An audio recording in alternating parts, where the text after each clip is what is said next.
fils de Kabila vient d'être enlevé maintenant là même, devant Kabamba. Alors qu'il venait de passer l'émission avec Dambosolo na politique.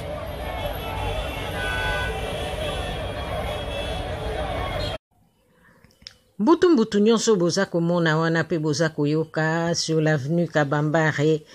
na kati ya capitale Kinshasa.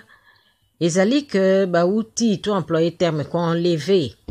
muto da kombo ya Ibrahim Kabila oyo aza mwana ya Laurent Désiré Kabila ndenge ye moko auti koloba na kati ya émission Bosolo na politique po auti kosala émission na Israël Mutombo oyo aza présentateur pe producteur émission Bosolo na politique kobima na ye na émission Ibrahim Mutombo apesi ye motuka na chauffeur po ekoka kobimisa ye na wileri azwa transport po azangaki transport. Tango baza kobima na motuka nde bafile bango baenleve ye. Balobi bamemi ye na inspection provinciale de la police de Kinshasa. Epai wapi ifo bayoka ye na procès verbal. Nde boza komona mbutu nyonso wana parce que Ibrahim Kabila a outi koleka na émission pe ko affirmer appartenance na ye na kati ya famille biologique et ancien président Mzee Laurent Désiré Kabila. Ndenge bato baza koloba, il paraîtrait que ambassadeur Théodore Mugalu, ancien chef de la maison civile du chef de l'État Joseph Kabila, Muto a déposé plainte contre ye. Po ye pe batanga ki na kati émission mais toza na confirmation te ke plainte eza ya ye oyo nyonso toyebi ke bauti ko enlever mwana mobali wana po na kati ya émission pe ye Ibrahim Kabila a indikaki ke bana ya Mzee Laurent Désiré Kabila baza ko soutenir démarche ya évêque Pascal Mukuna oyo aza auteur ya plainte contre Joseph Kabila. Eza ebele ndenge na lobi wana nakotaki kasho parce que balobi na fingi président de la République. OK, eza bon. Félix Tshisekedi. Non, l'ancien président. Ah non, votre frère. Bon. Ndenge ozoloba wana ndenge oyebi mengana na ko confirmer loko wana te. Na ko confirmer loko wana te parce que makambo ezoleka na famille na biso souffrance obiso tozomona bana na muzee tokoki kondima te mutu lokola Joseph aza ndeko na biso wana nazoyebisa o vérité c'est que mutu nyonso soki kaka oza mwana na muzee il faut Joseph Kabila atinda bato na ye bakanga yo akangi nga atienga kuna na sambi antake mobali alongola nga kombo ya Kabila na nko ye complice na Mugalu na ye mais Nzambe asalisaki nga na sambi batindi dossier na nga na parquet civil wana bakangi nga na auditora na makambo ya lokuta parce que ye habitude na ye ezali akangi yo atie kamwe eloko moko ya lokuta abengi batu yo so mona bakangi mutu bazobenga batu boya donc eza na biloko msu nakoki koloba ndeko Ibrahim yokanga na sango yoka tokei na parquet basambi parquet civil eboyi elobi non biso tokoki kochange mwana ana kombo na côté po plaignant ezali Joseph Kabila. Oui, maison civile, c'est Joseph qui travaille avec Mugalu. Qui était le plaignant? Papa nazoyi biso makambo yo ngai na yango nazotuna nani azalaki plaignant? Nazalaki mutazaki plaignant ezali Mugalu. Très bien. Et Tango Israël Mutombo, présentateur et producteur émission Bosolo na politique et pas yatikalaki kuna na kati ya studio pe plateau na ye ayoki ke bon lever muto ye apesi motuka po batika na wileri akiti ye moko sur place na Kabamba po akoka koyeba likambo nini yango eleki sikoyo toza kotika bino boyoka Israël Mutombo makambo alobi.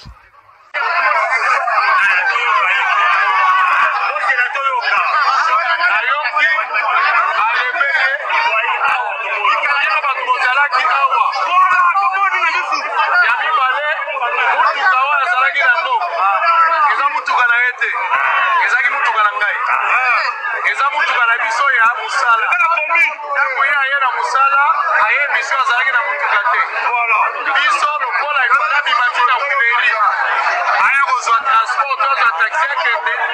asengi nga napesa ye biso topesi ye motuka aye boye siko bakangi mpe na shofer na ngai akangi mpe na motuka na ngai balobi nanga motuka batie nango na komina eza boye te ya shokola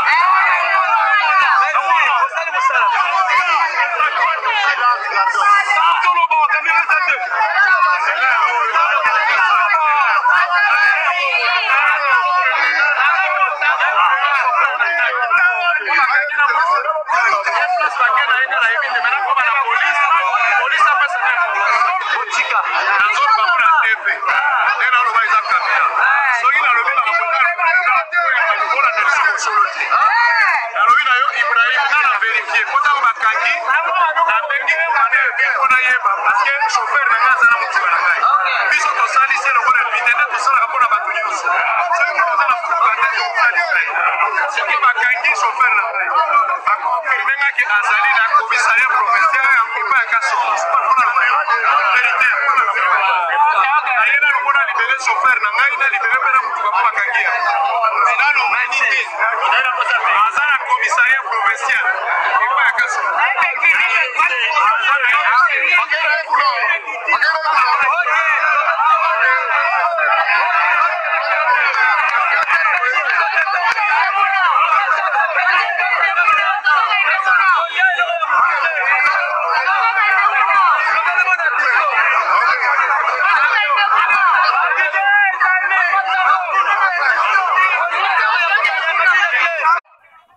Pendant que Israël Mutombo aza kosolola na baemboka population nyonso etondaki na Kabambar pe bao bazo témoigner que bazaki sur place tant likambo esalemaki na bao nyonso bazotia ba commentaire bayebisi ye que motuka oyo apesaki emonani bapusani pembeni ya motuka bakuti chauffeur peut expliquer ndenge nini enlèvement wana esalemaki tolanda ye eloko nini esalami ntango touti émission ibrahim asisi émission olobi na ngai mpona koevite ibrahim baautomatize mpona sécurité ya ibrahim fa ibrahim na kechi na yo fa ibrahim tipese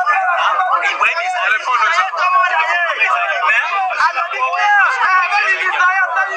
sikoyo tokomi abandi koyela ibrahim alobi ke na santi baofile biso abi na ndenge nini abi na santi etation mabeza na sika ya biso tobandi koya abisanga tipana bize na nsima nde toefile biso todevie esko ambuteuse ayika na devi okota bakoma mabuma esko bakaka biso kaka babinanga yo longa pete na problème te bakosala ya déviation nde bazwi balongoli biloko balongoli sapato telefone bokili bakena ye ngai bametelaki solemane bajene moto bazalaki baimboka population bango mpe balelisi mbela batikali nsima te balobi oyo ya makanisi na bango likolo ya likambo ekweli mwana mboka Ibrahim Kabila totiki bino bolanda moko moko ndenge asili koloba merci wana na bando le bana na kuti bango bazosala kima na bango na landi bango na moto na ngawo ti tokena bango tokena barera ba police bakimi bango bakoti tokoti na bango tokomi na modere babando matene bazokende zangu bakoti abeno eza sima ya modere wana kana sasi so to kuseni boso na bangi kenga moko bangeno betanga masasi na zongi bango bakembangu ne bakena embangu bakena bakimi na ye bakimi po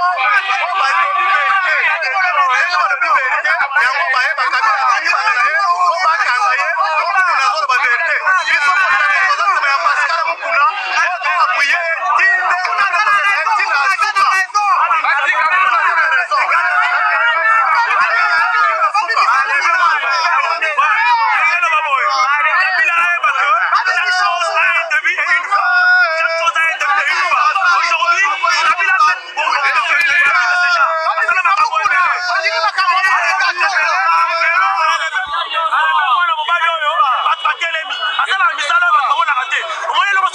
mboka nyonso kobima na kwasa yango oyo alaka bakebele tomona oyo tomoni na miso nzambe azali ayebaka toza bakongolais dola ekomi 190 azala bo nyonso ekende liboso te tokosukisa bango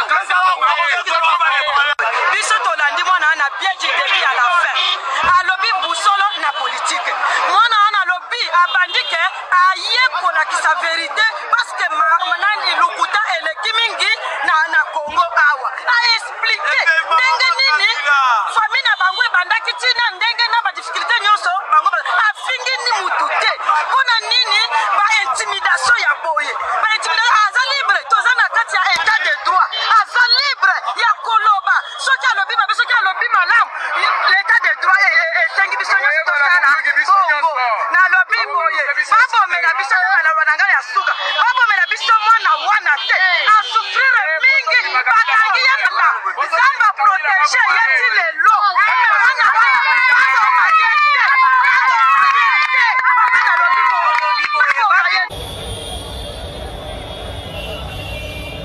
Le fils de Kabila vient d'être enlevé maintenant là même, devant Kabamba. Alors qu'il venait de passer l'émission avec Dambosolo na politique.